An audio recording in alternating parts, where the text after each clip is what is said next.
Hi repeaters, ഞാൻ doctor Bilal from Eduport. Are you desperate? നിങ്ങൾ നിരാശരാണോ? ആ ചോദ്യത്തിന് വലിയ അർത്ഥമൊന്നുമില്ല അല്ലേ? നമുക്ക് കുറച്ചൊക്കെ നിരാശ ബാധിച്ച് തുടങ്ങിയിട്ടുണ്ട്. പ്രതീക്ഷകൾക്ക് എവിടെയൊക്കെയോ മങ്ങലേറ്റ് തുടങ്ങിയിട്ടുണ്ട്. അതുകൊണ്ടാണല്ലോ നമ്മൾ ഓരോ ദിവസവും യൂട്യൂബിൽ പരതിക്കൊണ്ടിരിക്കുന്നത്. എന്തെങ്കിലും പുതിയ വീഡിയോസ് വന്നിട്ടുണ്ടോ? എന്തെങ്കിലും പുതിയ കാര്യങ്ങൾ നമുക്ക് എവിടെന്നെങ്കിലും മനസ്സിലാക്കാൻ പറ്റുമോ? പ്രതീക്ഷയുടെ ചെറിയ കിരണങ്ങൾ എവിടെയെങ്കിലുമൊക്കെ ബാക്കിയുണ്ടോയെന്ന് നിരന്തരം തിരഞ്ഞുകൊണ്ടിരിക്കുന്ന ആളല്ലേ നിങ്ങൾ. അത്തരത്തിൽ ഈ പോയിന്റിലും കോൺഫിഡൻസ് ഇല്ലാതെ ഇനി എങ്ങനെയാണ് മുന്നോട്ട് പോകേണ്ടത് എന്നറിയാതെ നിൽക്കുന്ന ഒരാളാണ് നിങ്ങളെങ്കിൽ ഈ വീഡിയോ നിങ്ങളെ ഉറപ്പായിട്ടും സഹായിക്കും. ഇതിനകത്ത് നിങ്ങൾ കേട്ടുമടുത്ത പുതിയ ടിപ്സോ ട്രിക്സോ ഒന്നും പറഞ്ഞു തരാനല്ല ഞാൻ പോകുന്നത്.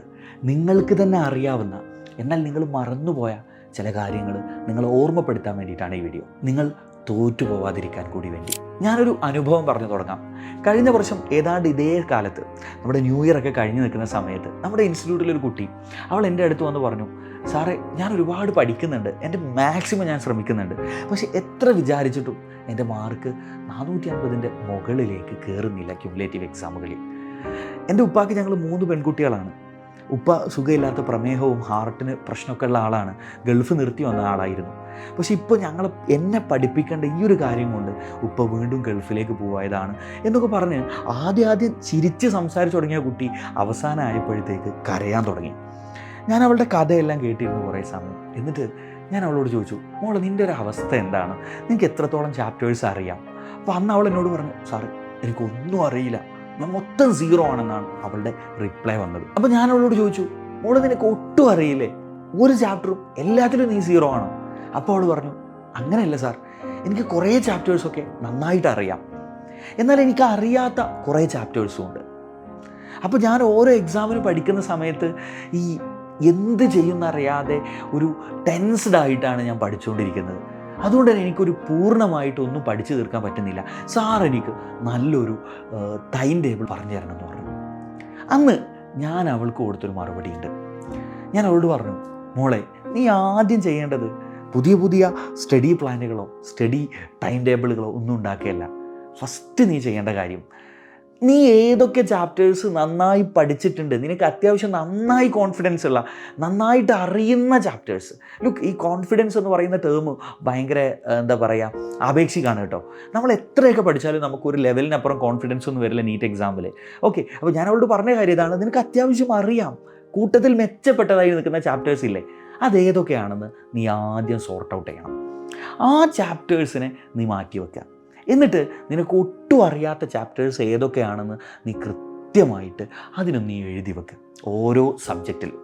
എന്നിട്ട് നീ ചെയ്യേണ്ടത്, ഈ ക്യുമുലേറ്റീവ് എക്സാമുകൾ, നിൻ്റെ ഇൻ ബിറ്റ്വീൻ ടെസ്റ്റ് സീരീസിലെ എക്സാമുകൾ വരുന്നുണ്ടല്ലോ, ആ എക്സാമിൽ നാളെ ഒരു എക്സാം അല്ലെങ്കിൽ 2 ദിവസം കഴിഞ്ഞൊരു എക്സാം ഉണ്ടെങ്കിൽ അതിൽ നിനക്ക് അറിയുന്ന ചാപ്റ്റേഴ്സ് ആയിരിക്കാം 2-3 എണ്ണം. 2-3 എണ്ണം മാത്രമാണ് നിനക്ക് അറിയാത്ത ചാപ്റ്റേഴ്സ് ഉള്ളത്. അപ്പോൾ നീ ചെയ്യേണ്ടത്, നിനക്കറിയാത്ത ചാപ്റ്റേഴ്സ് ആയിരിക്കണം കൂടുതൽ സമയവും പഠിക്കേണ്ടത്. അറിയുന്ന ചാപ്റ്റേഴ്സ് വീണ്ടും പഠിക്കാൻ വേണ്ടി സമയം ചിലവാക്കരുത്.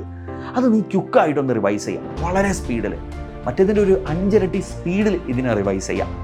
എന്നിട്ട് നീ കൂടുതൽ സമയം അറിയാത്ത ചാപ്റ്റേഴ്സിൽ കൊടുക്കുക. ഈ അറിയാത്ത ചാപ്റ്റേഴ്സ് തന്നെ നീ അതിൻ്റെ എക്സ്ട്രീം ലെവലിൽ പോയിട്ട് പഠിക്കേണ്ട കാര്യമില്ല. ബയോളജി ആണെങ്കിൽ you need to know NCERT. Physics and chemistry ആണെങ്കിൽ ബേസിക് ലെവൽ ക്വസ്റ്റ്യൻസ് നിനക്ക് ചെയ്യാൻ പറ്റിയാൽ മതി. ഞാൻ അവളോട് പറഞ്ഞു, നിൻ്റെ സീരീസ് ടെസ്റ്റുകളിൽ നിനക്ക് മാർക്ക് ഒരു പരിധിക്കപ്പുറം കൂടേണ്ട കാര്യമില്ല. നോക്കൂ, സീരീസ് ടെസ്റ്റുകളുടെ ഒരു പ്രശ്നം എന്താണെന്നറിയോ? നമ്മൾ ക്വസ്റ്റ്യൻ ഇടുമ്പോൾ അതിൻ്റെ ഒരു ഗുണമുണ്ട് ദോഷമുണ്ട്. നമ്മൾ ക്വസ്റ്റ്യൻ ഇടുമ്പോൾ എല്ലാ ഭാഗത്തു നിന്നുള്ള ക്വസ്റ്റ്യൻ ഇടും. അത്യാവശ്യം നല്ല ടഫ് ലെവലിലുള്ള ചോദ്യങ്ങളാണ് നമ്മൾ ഇടുക.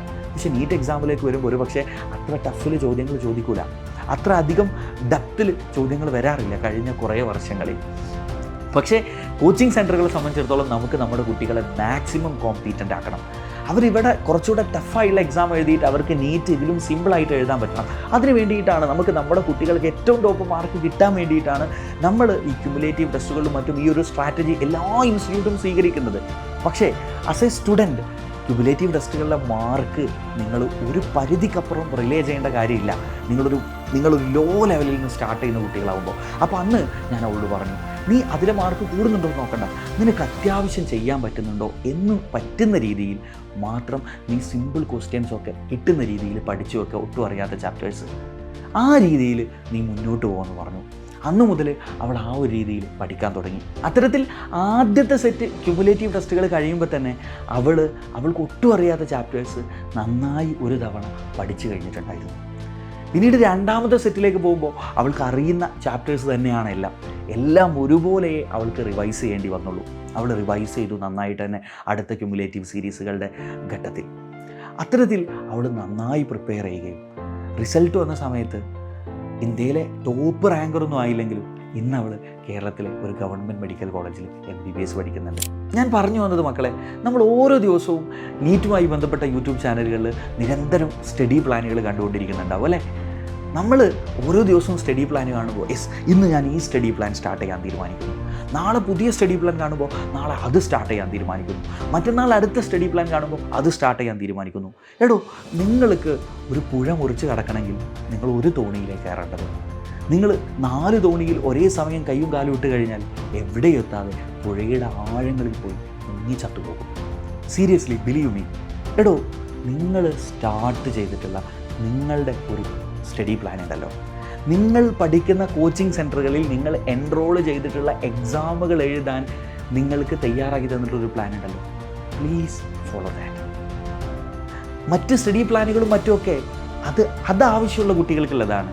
കോച്ചിങ് സെൻറ്ററുകളും മറ്റും എൻറോൾ ചെയ്യാതെ പഠിക്കുന്ന കുട്ടികളുണ്ടെങ്കിൽ അവർക്കുള്ള ബെറ്റർ പ്ലാൻസ് ആണ് പറഞ്ഞു കൊടുക്കുന്നത്. നിങ്ങളെ സംബന്ധിച്ചിടത്തോളം നിങ്ങൾക്കുള്ള ഏറ്റവും ബെസ്റ്റ് പ്ലാൻ എന്ന് പറയുന്നത് നിങ്ങൾക്കിപ്പോൾ സീരീസ് ടെസ്റ്റുകൾ നടന്നുകൊണ്ടിരിക്കുകയാണ്.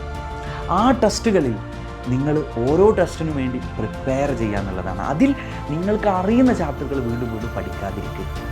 നിങ്ങൾക്ക് അറിയാത്ത ചാപ്റ്ററിൽ കൂടുതൽ സമയം കോൺസെൻട്രേറ്റ് ചെയ്യും. നമുക്ക് നീറ്റ് എക്സാമിനെ സംബന്ധിച്ചിടത്തോളം കുറച്ച് ചാപ്റ്റേഴ്സ് നന്നായിട്ട് അറിയാം, അതിൽ എത്രയും ഡെപ്തിൽ ക്വസ്റ്റ്യൻസ് ചെയ്യാം എന്നതുകൊണ്ട് നിങ്ങൾക്ക് നീറ്റ് കിട്ടില്ല. ഏറ്റവും മിനിമം നിങ്ങൾക്ക് വേണ്ടത് എല്ലാ ചാപ്റ്റേഴ്സും അത്യാവശ്യം അറിയാം എന്നുള്ളതാണ്. അതുകൊണ്ട് ദയവ് ചെയ്ത് ഈ രീതിയിൽ നിങ്ങളെക്കുറിച്ച് ഏറ്റവും നന്നായിട്ട് അറിയാവുന്ന ആൾ നിങ്ങളാണ്. നിങ്ങൾക്ക് വേണ്ടി പ്ലാൻ ചെയ്ത് നിങ്ങൾക്ക് അറിയാത്തതിൽ കൂടുതൽ കോൺസെൻട്രേറ്റ് ചെയ്ത് മുന്നോട്ട് പോകുക എന്നുള്ളതാണ്. അല്ലാത്തൊന്നും നിങ്ങൾക്ക് റിസൾട്ട് ഉണ്ടാക്കി തരില്ല, ചാനലുകൾക്ക് വ്യൂ മാത്രമേ കൊടുക്കുകയുള്ളൂ. ഇനി രണ്ടാമത്തെ കാര്യം, എൻ്റെ പൊന്നു മക്കളെ, നിങ്ങൾ എന്തിനാണ് രാവിലെ മുതൽ വൈകുന്നേരം വരെ റിസൾട്ടിനെ കുറിച്ച് മാത്രം ചിന്തിച്ചുകൊണ്ടിരിക്കുന്നത്? കിട്ടുമോ കിട്ടിയില്ലെങ്കിലും why are you thinking about it? നിങ്ങൾ ചെയ്യേണ്ട ഏറ്റവും പ്രധാനപ്പെട്ട കാര്യം ഞാൻ എൻ്റെ ഒന്നാമത്തെ വീഡിയോ മുതൽ പറയുന്നതാണ്, ഫോർഗെറ്റ് അബൌട്ട് ദാറ്റ്. അത് മറന്നേക്ക്. നിങ്ങൾ നിങ്ങളുടെ പണിയിൽ മാത്രം ഫോക്കസ് ചെയ്താൽ മതി, നിങ്ങൾ ചെയ്യേണ്ട കാര്യത്തിൽ മാത്രം ഫോക്കസ് ചെയ്താൽ മതി. റിസൾട്ട് ഉറപ്പായിട്ടും വരും. നിങ്ങൾ വിചാരിക്കുന്നുണ്ടോ, നിങ്ങൾ റിസൾട്ടിനെ കുറിച്ച് ആകുലപ്പെടുന്നത് കൊണ്ട്, നിങ്ങളെ മറ്റുള്ളവരുമായി കമ്പയർ ചെയ്ത് സ്വയം വെറുക്കാൻ തുടങ്ങുന്നത് കൊണ്ട് നിങ്ങളുടെ ജീവിതത്തിലോ റിസൾട്ടിലോ എന്തെങ്കിലും പോസിറ്റീവ് ഇമ്പാക്റ്റ് ഉണ്ടാകുമെന്ന് നിങ്ങൾ കരുതുന്നുണ്ടോ? അങ്ങനെ നിങ്ങൾ കരുതുന്നുണ്ടെങ്കിൽ നിങ്ങളുടെ ചിന്ത തീർച്ചയായിട്ടും തെറ്റാണ്. എടോ, ഞാനൊക്കെ എൻ്റെ മെഡിക്കൽ കോളേജിലടക്കം ഓരോ എക്സാമും ഉണ്ടാകുമ്പോൾ ഞാൻ ചെയ്യുന്നൊരു പരിപാടിയുണ്ട്. നമ്മൾ എക്സാമിന് പഠിച്ചുകൊണ്ടിരിക്കുന്ന സമയത്ത് ചെറിയ ടെൻഷൻസൊക്കെ നമുക്കുണ്ടാവും. പക്ഷെ നമ്മളെപ്പോഴും പഠിക്കുമ്പോൾ നമ്മുടെ മനസ്സിലുണ്ടാക്കി വിട്ടൊരു മോഡ് എന്താണെന്നറിയോ? ഞാൻ പഠിച്ചതേ ചോദിക്കൂ. ഞാൻ എന്തോരം കാര്യങ്ങൾ പഠിച്ചിട്ടുണ്ട്, ഞാൻ പഠിക്കാത്ത കുറച്ചല്ലേ ഉള്ളൂ, ഓക്കെ ഇറ്റ്സ് ഫൈൻ. പക്ഷെ ഞാൻ പഠിച്ചതേ ചോദിക്കൂ എന്നൊരു മോഡിൽ വേണം നമ്മൾ എക്സാമിന് പഠിക്കാൻ. അങ്ങനെ നമ്മൾ പഠിച്ചാൽ നമുക്ക് ഏറ്റവും കൂളായിട്ട് പ്രിപ്പയർ ചെയ്യാൻ പറ്റും, നമുക്ക് കൂളായിട്ട് പരീക്ഷ എഴുതാൻ പറ്റും. പരീക്ഷയിൽ നിങ്ങളുടെ റിസൾട്ടിനെ സ്വാധീനിക്കുന്ന വലിയൊരു ഘടകം നിങ്ങൾ എത്രത്തോളം സ്ട്രെയിൻ ഇല്ലാതെ, എത്രത്തോളം ടെൻഷൻ ഇല്ലാതെ പഠിക്കുന്നു, എത്രത്തോളം ടെൻഷൻ ഇല്ലാതെ എക്സാം എഴുതുന്നു എന്നത് തന്നെയാണ്. അതുകൊണ്ട് ദയവ് ചെയ്ത് റിസൾട്ടിനെ കുറിച്ചുള്ള ചിന്ത നിങ്ങൾ എടുത്തൊഴിവാക്കിക്കോ. അത് നിങ്ങളെ നെഗറ്റിവിറ്റിയിലേക്ക് മാത്രമേ നയിക്കുള്ളൂ.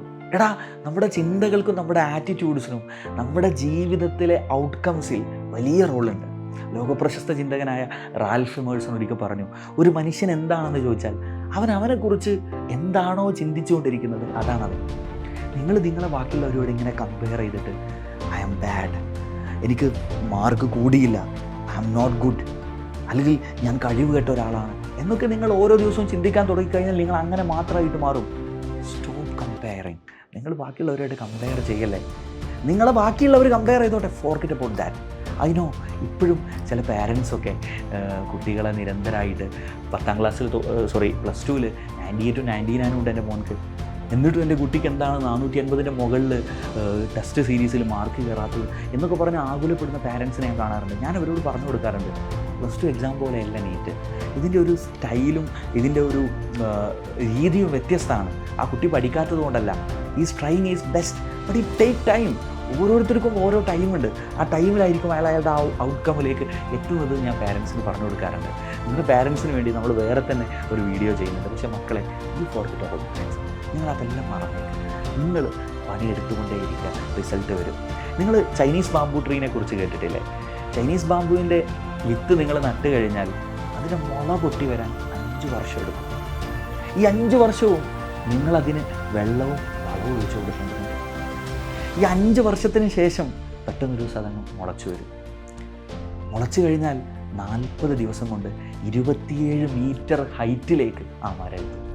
ഒരു വലിയ വൻമരമായിട്ട് മാറും. പക്ഷേ മക്കളെ, ആ മരം വളർന്നത് 40 ദിവസം കൊണ്ടല്ല, അത് വളർന്നത് 5 വർഷം കൊണ്ടാണ്.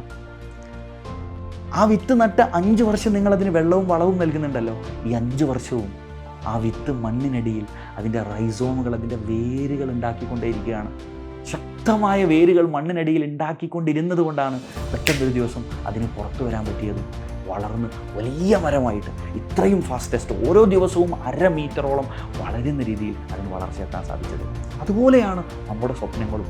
നമ്മൾ നമ്മുടെ സ്വപ്നത്തിന് വെള്ളവും വളവും ഒഴിച്ചു കൊടുക്കുക. അതാണ് നമുക്ക് ചെയ്യാറുള്ളത്. അത് പല അളവിൽ നമ്മൾ ചെയ്തുകൊണ്ടിരിക്കുക. കൺസിസ്റ്റൻ്റ് ആയിട്ട് നമ്മൾ വർക്ക് ചെയ്യുക. ഒരു ദിവസം അത് മുളപൊട്ടി പുറത്തു വരും. നിർത്തരുത്. നമ്മുടെ പ്രിപ്പറേഷൻ, നമ്മുടെ സ്വപ്നങ്ങളോടുള്ള നമ്മുടെ ആഭിമുഖ്യം അതൊഴിവാക്കാതെ പിന്തുടർന്നുകൊണ്ടേയിരിക്കുക. ഞാനത് എല്ലാ വീഡിയോസിലും പറയുന്നതാണ്. എൻ്റെ കഴിഞ്ഞ വീഡിയോയിൽ ഞാൻ പറഞ്ഞതാണ്, നമ്മളൊരു മൈൻഡ് സെറ്റ് തയ്യാറാക്കിയാൽ മതി. ഞാനത് കിട്ടിയിട്ടേ പരിപാടി അവസാനിപ്പിക്കൂ, ഞാനത് കിട്ടിയിട്ടേ നിർത്തൂ എന്നൊരു മൈൻഡ് സെറ്റ് മാത്രം ഉണ്ടാക്കിയാൽ മതി. ആളുകൾ ആ മുള വെട്ടുന്ന ദിവസം മാത്രമേ കാണുള്ളൂ. ആളുകൾ നിങ്ങൾ ഒഴിച്ചു കൊടുത്ത വെള്ളം അല്ലെങ്കിൽ നിങ്ങൾ ഇട്ട് കൊടുത്ത വളം ആളുകൾ അറിയയില്ല. എല്ലാ ദിവസവും വളം ഇട്ട് കൊടുക്കുമ്പോൾ ആളുകൾ പറയും, ഈ മണ്ടനാണ് അല്ലേ, മുളച്ചു വരാത്ത ചെടിക്ക് നീ എന്തിനാണ് വളം ഇട്ട് കൊടുക്കുന്നത്? ആളുകൾ അത് മുളച്ചു വരുമ്പോൾ ആളുകൾ ഭയങ്കര സന്തോഷിക്കും. അതുകൊണ്ട് ആളുകൾ എന്ത് പറയുന്നു, സമൂഹം നമ്മളെ എങ്ങനെ കാണുന്നോ ഒന്നും നിങ്ങൾ ചിന്തിക്കേണ്ട. You just focus on your work, result will come. മക്കളെ, നമ്മൾ നമ്മുടെ റിസൾട്ടിലേക്ക് എത്തിയിരിക്കും. That's it guys. മറ്റൊരു വീഡിയോ ആയിട്ട് കാണാം. അതുവരെ ബൈ. പോലെ ഒരു കാര്യം കൂടി ഉണ്ട് കേട്ടോ മക്കളെ, ഞാൻ നിങ്ങളോട് ഓഫർ ചെയ്ത ഒരു കാര്യമായിരുന്നു നമ്മുടെ മോർണിംഗ് വൈബ് സീരീസ് നമ്മുടെ കമ്മ്യൂണിറ്റിക്കകത്ത്. പക്ഷേ കഴിഞ്ഞ ഏകദേശം 1-2 ആഴ്ചയായിട്ട് എനിക്കത് ചെയ്യാൻ പറ്റിയിട്ടുണ്ടായിരുന്നില്ല. ഞാൻ നിങ്ങളോട് ക്ഷമ ചോദിക്കുകയാണ്. അതിനൊരു കാരണമുണ്ട്. നമ്മൾ എജുബോർഡിൽ നിന്നൊരു ടൂറ് പോയിട്ടുണ്ടായിരുന്നു. ആ ടൂറെല്ലാം പോയി വന്നതിന് ശേഷം എനിക്ക് കുറച്ച് ഹെൽത്ത് ഇഷ്യൂസ് ഉണ്ടായിരുന്നു. കുറച്ച് ബുദ്ധിമുട്ടുകളുണ്ടായിരുന്നു. ഞാനിപ്പോൾ ഒരു എൻഡോസ്കോപ്പിയൊക്കെ കഴിഞ്ഞിട്ടാണുള്ളത്. അപ്പോൾ അത് കാരണം ഞാനത് ആരോടും ഷെയർ ചെയ്തിട്ടുണ്ടായിരുന്നില്ല. അപ്പോൾ അത് കാരണമാണ് എനിക്ക് രാവിലെയൊക്കെ കുറേ ബുദ്ധിമുട്ടുകൾ, പ്രശ്നങ്ങളുണ്ടായിരുന്നു. അതുകൊണ്ടാണ് നമുക്ക് മോർണിംഗ് വൈബ് സീരീസ് കുറേയൊക്കെ മുടങ്ങിപ്പോയത്. ഞാൻ നിങ്ങളോട് ക്ഷമ ചോദിക്കുകയാണ്. നമ്മളത് റീസ്റ്റാർട്ട് ചെയ്യുന്നുണ്ട്. ഞാനിപ്പോൾ ഒന്ന് ഹെൽത്തൊക്കെ ബെറ്ററായി വന്നിട്ടുണ്ട്. അപ്പോൾ നമ്മൾ റീസ്റ്റാർട്ട് ചെയ്യാണ്. അതിനകത്ത് വേറൊരു കാര്യം കൂടി നമ്മൾ ആഡ് ചെയ്യുന്നുണ്ട്. നമ്മുടെ കമ്മ്യൂണിറ്റിയിൽ കുറച്ചുകൂടെ ഗ്രൂപ്പ്സ് നമ്മൾ ഉണ്ടാക്കുന്നുണ്ട്. ഞാനല്ലാത്ത വേറെയും എൻ്റെ ജൂനിയേഴ്സൊക്കെ ആയുള്ള ഡോക്ടേഴ്സിനെ കൂടെ ആഡ് ചെയ്തിട്ട് കുറച്ചുകൂടെ ഇലാബറേറ്റ് ചെയ്തിട്ട് എനിക്ക് കുറച്ചുകൂടെ അധികം കാര്യങ്ങൾ പ്രൊവൈഡ് ചെയ്ത് തരാൻ പറ്റുന്ന രീതിയിലേക്ക് നമ്മുടെ വാട്സപ്പ് കമ്മ്യൂണിറ്റി നമ്മൾ മാറ്റുന്നുണ്ട്. അപ്പോൾ നമ്മൾ പുതിയ ആളുകളൊക്കെ അതിനകത്ത് ജോയിൻ ചെയ്തിട്ടുണ്ട് നമ്മുടെ ഈ ഒരു ടീമിലേക്ക്. അപ്പോൾ നിങ്ങൾ കുറച്ചുകൂടെ ബെറ്റർ ആയിട്ടുള്ള കാര്യങ്ങളൊക്കെ നമുക്ക് ഡിസ്കസ് ചെയ്യാൻ വേണ്ടിയിട്ട് നിങ്ങൾ ഇതുവരെ നമ്മുടെ കമ്മ്യൂണിറ്റിയിൽ ജോയിൻ ചെയ്യാത്ത ആൾക്കാരുണ്ടെങ്കിൽ ആ ഒരു വാട്സപ്പ് കമ്മ്യൂണിറ്റിയിൽ ജോയിൻ ചെയ്യുക. ലിങ്ക് ഞാൻ താഴെ കൊടുക്കുന്നുണ്ട്. Okay, by.